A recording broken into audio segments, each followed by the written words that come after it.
One आज हम देखेंगे कुछ ऐसे वर्ड्स जो अक्सर हम जहाँ मिस्टेक करते हैं और जो रॉन्ग तरीके से यूज़ किए जाते हैं। जैसे कि THEIR और THERE दोनों को ही देर पढ़ा जाता है, लेकिन दोनों में अक्सर हम मिस्टेक्स करते हैं।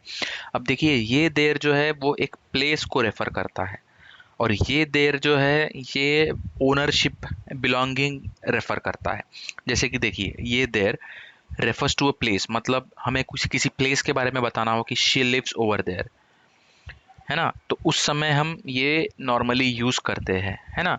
तो इसे एडवर्ब भी कहा जाता है। जब हम पार्ट्स ऑफ स्पीच पढ़ेंगे तो डिटेल में एडवर्ब देखेंगे, लेकिन अभी ये समझो कि एडवर्ब तब यूज होता है जब हम किसी भी वर्ब की वर्ब की एडिशनल इंफॉर्मेशन देते हैं, तो एडवर्ब यूज होता है।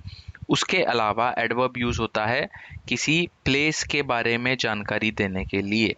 तो जब भी हम प्लेस का यहाँ पर रेफरेंस दे रहे हैं, प्लेस के बारे में बात कर रहे हैं, शी लिव्स ओवर देयर, तो हम यूज करते हैं देयर। एडवर्ब के अलावा उसका यूज एक प्रोनाउन की तरह भी होता है। प्रोनाउन का मतलब होता है सर्वनाम। सर्वनाम यानी नाम के जगह जो हम यूज करते हैं ना, जैसे ही, शी, है ना, Ramesh, Ganesh, Suresh, Mangesh is a good boy, ऐसा कुछ बोलना है तो रमेश के बारे में बार बार बोलने की जगह बाद में हम ही बोलेंगे, है ना। राधा, सीता, गीता, इन सब का नाम लेते हैं, उसके बाद नेक्स्ट सेंटेंस में शी बोलेंगे, है ना। तो ये सर्वनाम हो गया, प्रोनाउन हो गया। तो वैसे ही लोगों के नाम के बदले ही यूज होता है ऐसा नहीं है प्रोनाउन।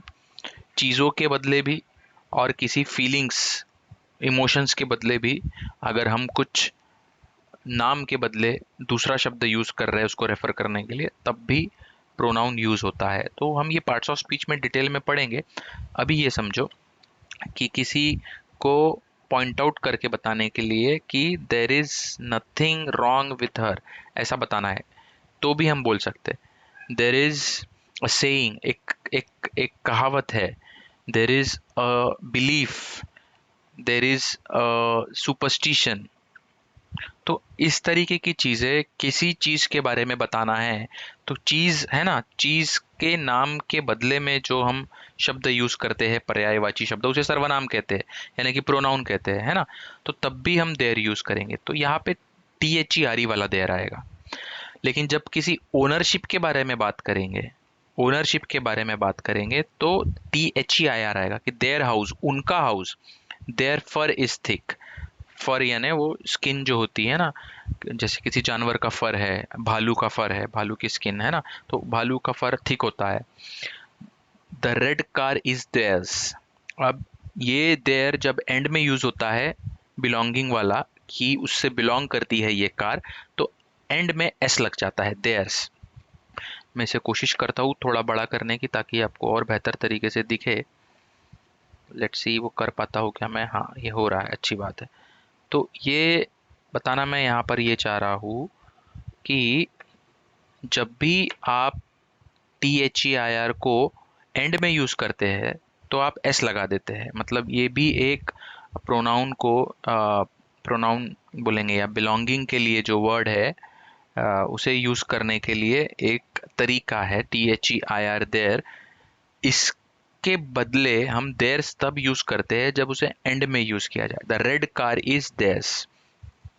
जैसे कि माय, इट इज माय हम बोलते हैं ना, it is my car, it is my car, है ना। तो अगर हमें ये कहना है, माय बिलोंगिंग एंड में बतानी है, तो हम माइन लिख सकते हैं एंड में। This car is mine. अभी आप इंग्लिश मूवी में कई बार आपने देखे होंगे, यू आर माइन, तुम मेरे हो, है ना।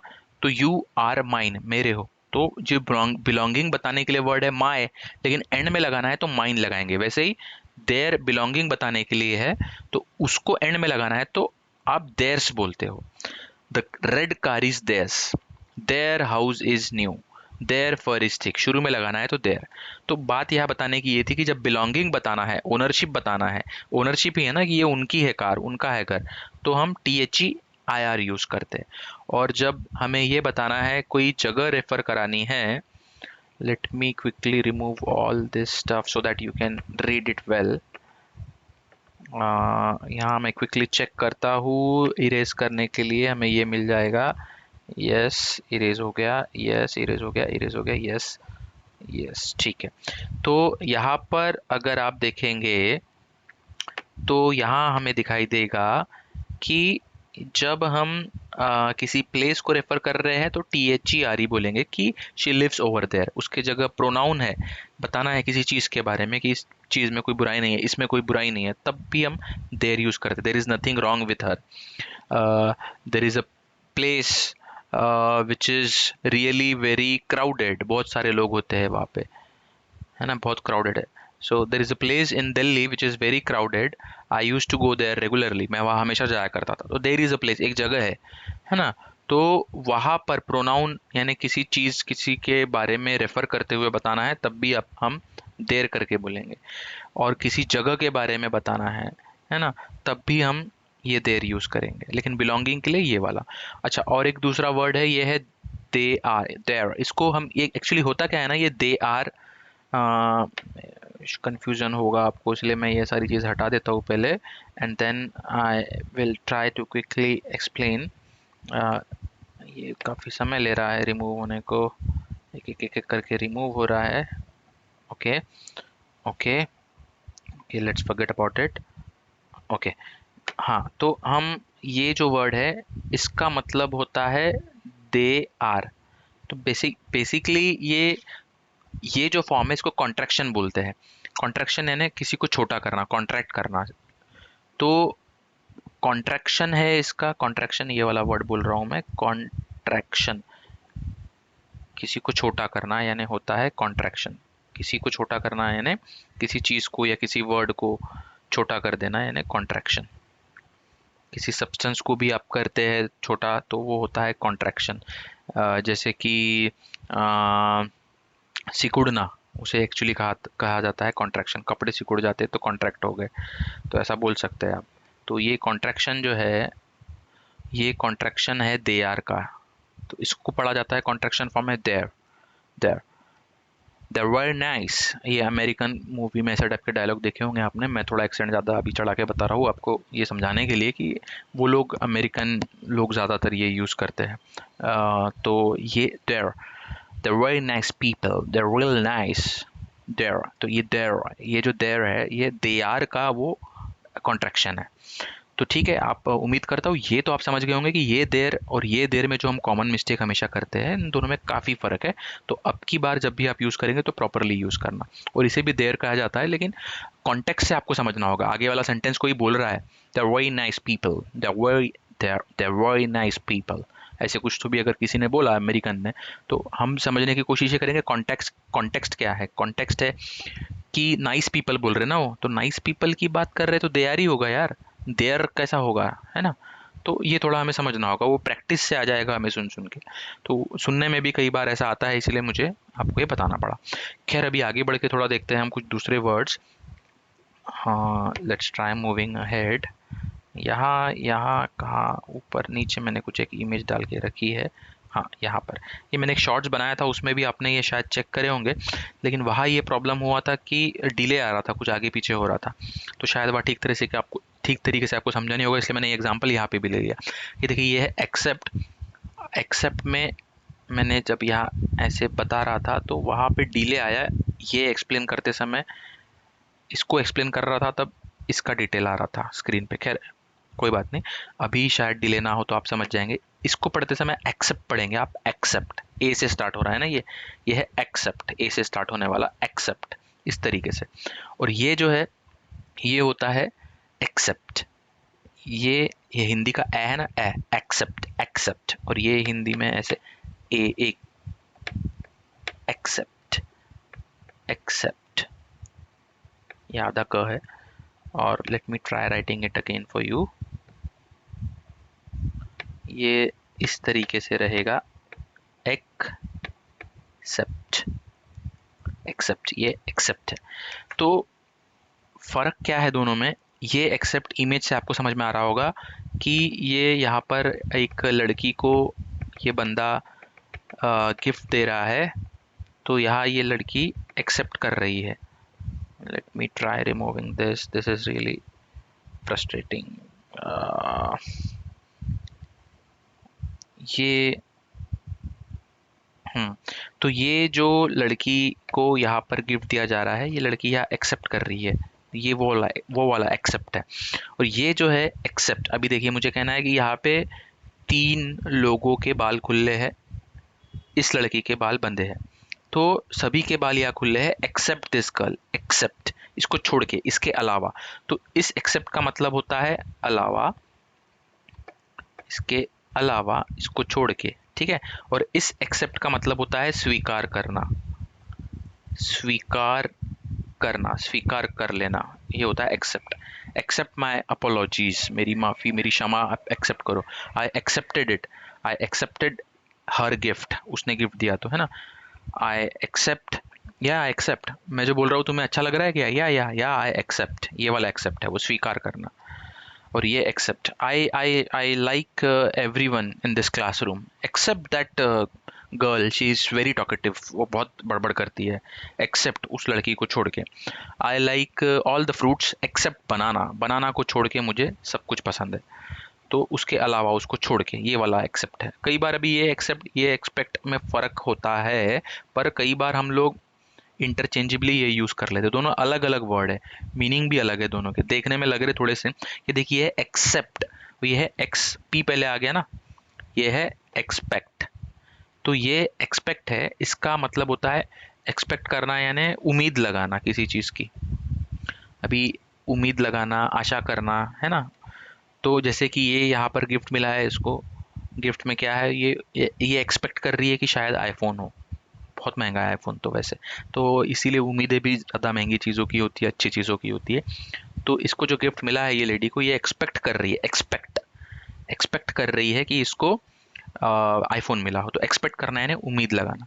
अच्छा, एक्सपेक्ट का एक और यूज़ है वैसे बाय द वे, तो मैं क्विकली बता दूं, जैसे कि हम किसी को बोलने बोलने के लिए भी अक्सर ऐसा बोलते हैं ना कि आप प्रेग्नेंट हो गया, तो प्रेग्नेंट वर्ड हमें अच्छा नहीं लगता है एकदम पूछने के लिए, तो प्रेग्नेंट की जगह भी आप एक्सपेक्ट यूज़ कर सकते हो वर्ड, जैसे are you expecting, are you expecting a baby.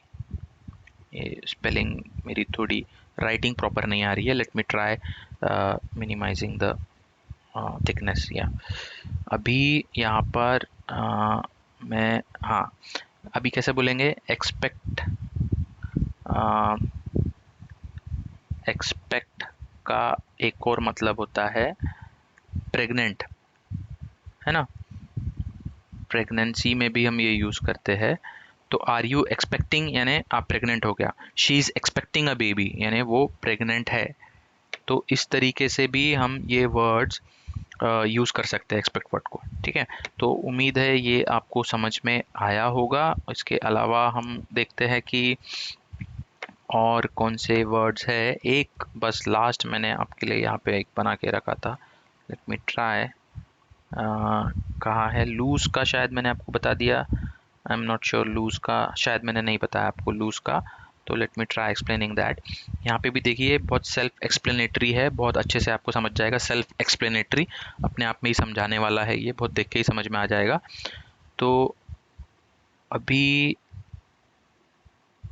हाँ, तो it is recording, I was just checking whether it's getting recorded or not, so it's recording properly. अभी ये है लूज़, ये है लूज़, दोनों में फ़र्क है, इमेज से समझ में आ जाएगा। डबल ओ लूज़ है ना उसमें, तो ये डबल ओ वाला जो लूज़ है ये ढीले के लिए होता है, ये पैंट देखिए ढीला हो गया है मोहतरमा को। It's big enough for two, यानी इट्स बिग इनफ, इतना बड़ा है कि 2 लोग आ जाएंगे इसमें, 2 लेडीज़ आ जाएगी, और 2 ओज कैन फिट इन लूज़, 2 ओ इसमें आ जाएंगे, इसलिए ये समझाने का एक तरीका है, बहुत अच्छा लगा मुझे ये, गूगल पे दिखा मुझे ये। तो ये डबल ओ वाला है, 2 ओ फिट हो जाएंगे इस तरीके का, इतना ये लूज़ है, लूज़ यानी ढीला। और ये जो लूज़ है, ये लूज़ मतलब हारना, ये अपोजिट ऑफ विन है, ये हारना भी होता है ये लूज़ अभी फ़िलहाल, लेकिन हारने वाला देखिए आप कि someone will lose a lot of money in this game, ये जो गेम है आर्म रेसलिंग का, इसमें कोई तो भी बहुत पैसे लूज़ करने वाला है। अभी लूज़ 2 तरीके से, हारना, पैसे भी कोई हारेगा अगर पैसे लगाएगा, तो वैसे वो गलत चीज़ है पैसे लगाना, बेटिंग करना, तो वहाँ कोई पैसे लगाता है तो हारता है, ज़्यादातर हार ही होती है लोगों की, है ना। और दूसरा, ये जो मैच में ये लोग खेल रहे हैं, उनमें से किसी एक की भी हार होगी, एक विन होगा और एक एक हारेगा, एक विन होगा, विन का पास्ट टेंस होता है वन, है ना। somebody will win, will के बाद win आता है, somebody will win and somebody will lose। तो ऐसा है, ये lose यहाँ पर है हारने वाला, है ना। उसके अलावा देखिए, आप कई बार ऐसा भी कंफ्यूजन होगा, मुझे वेट लूज करना है ना। वेट लूज करना बहुत ज़रूरी है, ज़्यादा वजन बढ़ाना अच्छी बात नहीं है। तो कौन सा लूज आएगा, आपको लगेगा इसका वजन यहाँ कम हुआ है तो ये ढीला है, तो इसलिए ये मोटापे से रिलेटेड है, तो ये वाला लूज यूज़ करेंगे। लेकिन थोड़ा सा लॉजिक लगाओ ना, लूज का क्या मतलब होता है, ढीला, और ये लूज का क्या मतलब होता है, हारना। हारना या फिर कुछ हारने का मतलब क्या होता है कि कुछ कम हो रहा है ना हमारे पास से, हमारे इमोशंस कम हो रहे हैं, और एक प्राइड हम कम कर रहे हैं अपने आप से। तो वो शरीर से भी जो चीज़ हम कम कर रहे हैं उसको भी हम यूज़ करते हैं वर्ड लूज। शरीर से फैट लूज हो रहा है तो वो ये वाला लूज होता है। दूसरा क्या है कि ये लूज दूसरा देखिए, जैसे लॉस्ट है, तो ये लूज का पास्ट फॉर्म होता है लॉस, लॉस्ट, क्योंकि ये जो लूज है ये वर्ब है ना, ये वर्ब है, क्रिया है, तो इसका पास्ट फॉर्म होता है ये लॉस्ट। तो ये लॉस्ट जब हम कोई चीज़ हार जाते हैं ना, जैसे कि ये मैच में अगर हारे तब भी हम यूज़ करेंगे कि आई लॉस्ट दैट मैच, है ना। पास्ट, पास्ट हार गया, पास्ट में जीत गया तो one, I one that match, है ना। दूसरा क्या है कि अगर हमारी खो गई है चाबी, कुछ चीज़ खो जाती है, तब भी हम यूज़ जो करते हैं वो है एक्चुअली ये वाला वर्ड लूज, है ना। चाबी के साथ मत खेलो, don't play with the key. चाबी होती है ना, चाबी बनेगी क्या मुझसे पता नहीं, don't play with the key, otherwise you will lose it, घुमा दोगे तुम उसको। तो आई लॉस्ट माई की, मैं मेरी चाबी को भूल गया हूँ या खो गया हूँ, खो दिया है, तो वो खोने को भी हम बोलेंगे लॉस्ट, है ना। तो खोने के लिए भी, अब एक्चुअली ये जो जीत है, जीत को हम खोते हैं ना, इसलिए लूज। तो देखा जाए तो लॉजिकली उसका मतलब वही होता है, किसी चीज़ को खो देना, है ना। हमारी खुशी को खो देना, हम जीतते नहीं है जब, तो है ना। तो वही हारने के लिए सीधा सीधा हिंदी में समझना है तो लूज के वर्ड फिर एक हार है और दूसरा खोना है, और ये वाला जो लूज वो है ढीला। ठीक है, उम्मीद है आपको समझ में आया होगा। वीडियो थोड़ा बड़ा हो गया, लेकिन समझाने की कोशिश किया मैंने। इसके साथ साथ और काफ़ी सारे वर्ड्स यहाँ पे आ गए हैं। कुछ डाउट है आपका तो आप कमेंट्स में डालिए, मैं कोशिश करूँगा एक्सप्लेन करने की। थैंक यू सो मच, अभी के लिए इतना ही, बाय, टेक केयर।